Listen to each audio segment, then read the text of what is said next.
If you clicked on this video, there's probably a girl you're interested in talking to, but you're not sure how to do it. Good, because in today's video, I'm gonna walk you through a 5-step process that's gonna prepare you to be able to talk to any girl you come across. Now, the goal of this video is for you not to just know how to talk to a girl. I'm gonna show you how each step is proven to help you talk to a girl by bringing in guys and testing their results in real time. Starting with number 1, completely rewire your brain. You see, before you even go out and talk to a girl, I need you to rewire your brain to understand you're more attractive than you think. And I'm gonna demonstrate that the way that you see yourself and the way that your crush sees you is completely different. Using my buddy here, my sketch artist friend. You see, you are 20% more attractive than you think you are. And no, I'm not just saying that to be a nice guy like I'm your mom. That's a scientific fact. It was based in a study out of Scandinavia, conducted on 131 women and 62 men. During the study, researchers asked participants to rate themselves on a scale from -5 to +5. Then, they had large groups of people assess each participant's attractiveness. What the findings showed is that participants ended up rating themselves 20% less attractive than what other people rated them. That's what you're doing to yourself. So, that's why I brought out a sketch artist. We had Ben sit down with a sketch artist who has not seen what he looks like, then proceeded to answer questions to describe himself.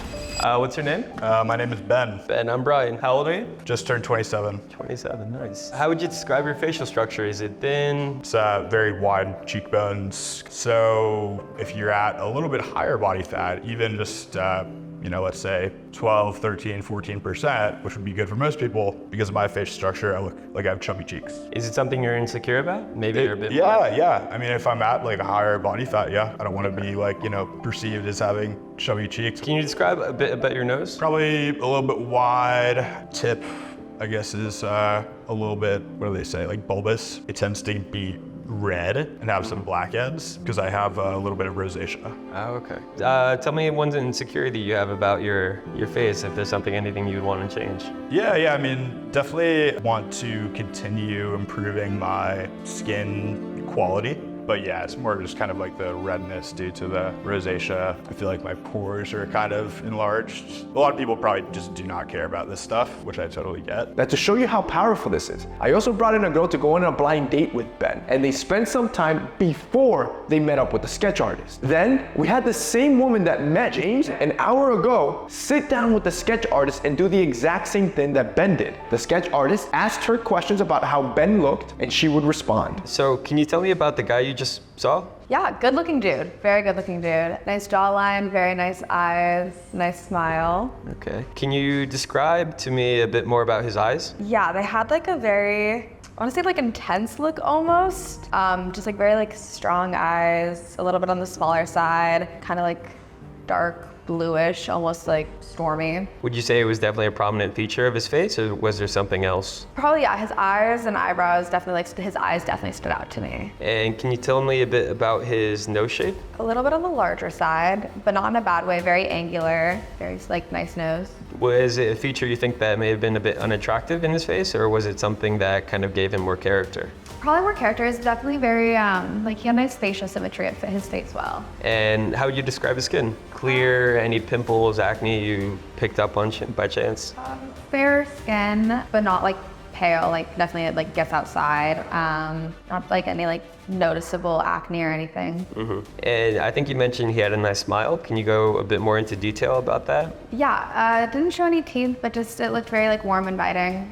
Mm-hmm. And what would you say was the most attractive feature of him? Definitely his eyes. Like that's like instantly like what kind of stood out to me for sure. Bro, look at the difference between how Ben perceives himself and how a woman perceives Ben. That's what most of you are doing to yourselves. You guys are studs, man, and the reason we're doing this as men is that our brains have evolved to pay extra attention to any threats, including threats to our social status. Every time you and I feel insecure about something like a pimple or a scar, our brain reacts strongly to that threat, forcing us to think a lot about it. So this was your initial description. You mentioned a bit about your nose, kind of your hair. You had some, I remember you mentioning not so clear skin, so this was kind of my initial. And then Reese, the girl who was describing you after was a lot more descriptive in your facial features and kind of recognized some of the more aesthetic, more attractive qualities.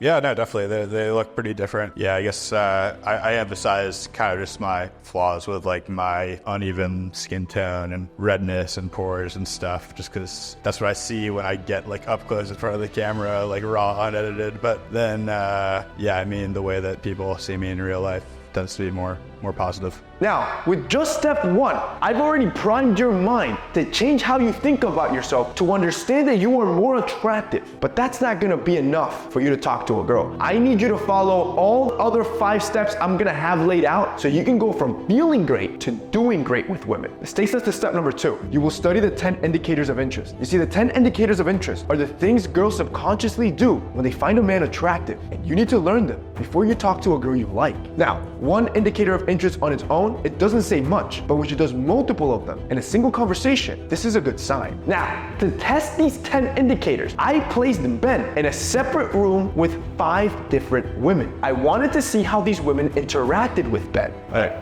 Hi, I'm Ben. Christina. Hey, I'm Ben. Nice to meet you. Ben, nice to meet you. Now, the women had no idea that we were testing indicators of interest. Instead, I placed 5 fragrances in front of them, and I had all the women believe that they were coming in to just do a smell test for one of my brands. Then, in the middle of the smell test, while I was interacting with the girls, I would act as if I had an important phone call. Give me 1 second, guys. We got a call. And I would step out of the room, and I would leave them in the room between 15 and 20 minutes. Actually, wait, I might be wrong. This might have been the one that I hated. Now, yes, at times, things got awkward without me being in there. But as time progressed, they were forced to interact, leaving Ben's natural confidence to come out and making it a perfect opportunity to pick up on any of these indicators of interest from women. How you like it, baby? Not as good as here.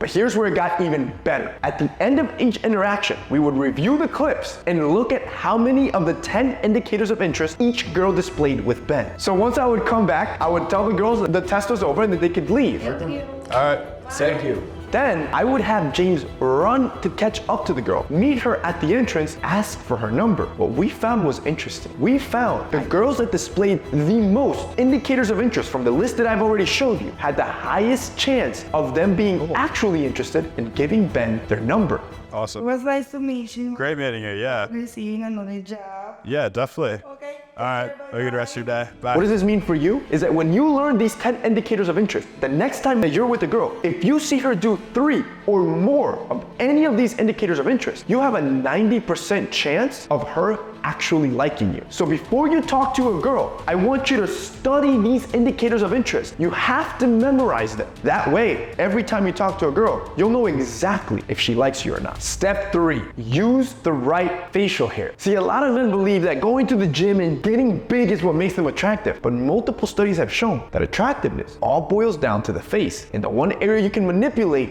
is your facial hair. So during this experiment, I wanted to see just how much beard styles have changed and if old styles are actually more attractive than what we have today. So I called up my buddy. This dude has a magnificent beard and is the best guy for this experiment. And I had him try out 5 different beard styles from 5 different eras. This led me to wonder, what is the most attractive facial hairstyle in the last 100 years? So I decided to run an experiment with my boy Zane to prepare not only him, but you to be able to have the most attractive facial hairstyle yet. For the 70s decade, the disconnected goatee came out. For the 80s, we opted for the chevron style mustache. For the 90s, we chose the clean shaven look. For the 2000s, we chose the 5 o'clock shadow. And for the 2010s, we went for the full beard. Now to make each beard style look perfect, I'm only gonna trust my boy Zane's beard with my own beard trim, which is our Manscaped beard hedger, which comes with an adjustable head that gives you 20 different sizes, giving you ultimate control to be able to have any beard style you want. Now, to truly understand which beard style was best, we figured we would create 5 different dating profiles using each beard style as the main picture. We then swiped 100 times on each dating profile and let it sit for 24 hours. Zane is going through several beard transformations as we speak, and our Manscaped beard hedger flowed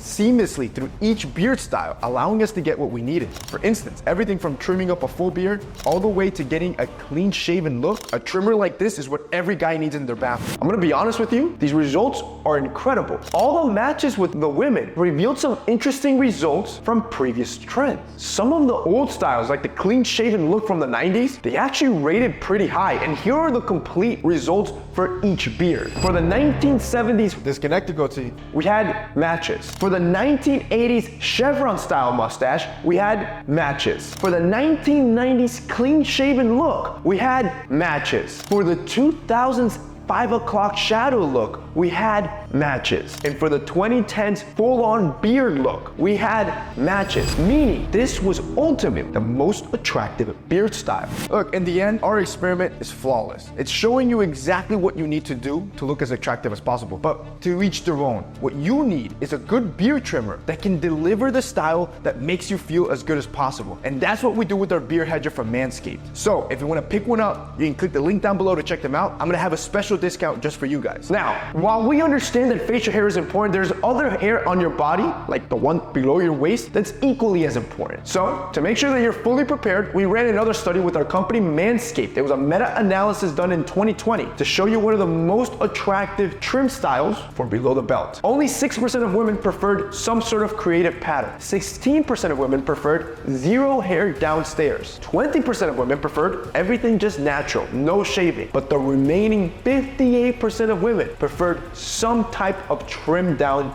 look. This means that if you want to look your best before you talk to a girl, you need to make sure you have the right beard style and also control the body hair, especially below the waist. And I got you covered because our new beard hedger, we have a combo deal with our new Lawnmower 5.0. These are our brand new trimmers, one for the beard, one for downstairs, because you should never mix that up. And for a limited time, it's at an insane discount plus free shipping, which if I were you, this is a steal, bro. I'm hooking it up. Click the link down below and check it out. Step number 4, you will hide your flaws with this technique. All women want a caring man. It's no secret. We all have flaws, but there is one trick you can do to make a woman overlook all of your bad flaws, and that is make her believe that you are a caring man. You see, this is so powerful. In a study done in the University of Michigan, they offered 100 women 2 types of men. The first type of man was described as a cheater who would always get into fights. The second type of man was described as kind and hardworking. Interestingly enough, when both stories were told randomly and mentioned that one man had a dog, the bad guy that owned a dog was rated as more desirable and attractive over the good guy that had no dog. So here are 3 ways that you're gonna use this finding for yourself. First, you need to start adding a dog in your social media pictures or dating profiles. And if you don't have one, ask a buddy to let you borrow one or go to a shelter. Second, you will start walking this dog as much as possible, especially the dog parks. This will dramatically increase your chances of talking to women. If you don't have a friend that has a dog, you can even use dog walking apps where you'll actually make money for walking somebody else's dog. And third, if you finally have a dog and you're gonna take a girl on a date, remember, I've always told you,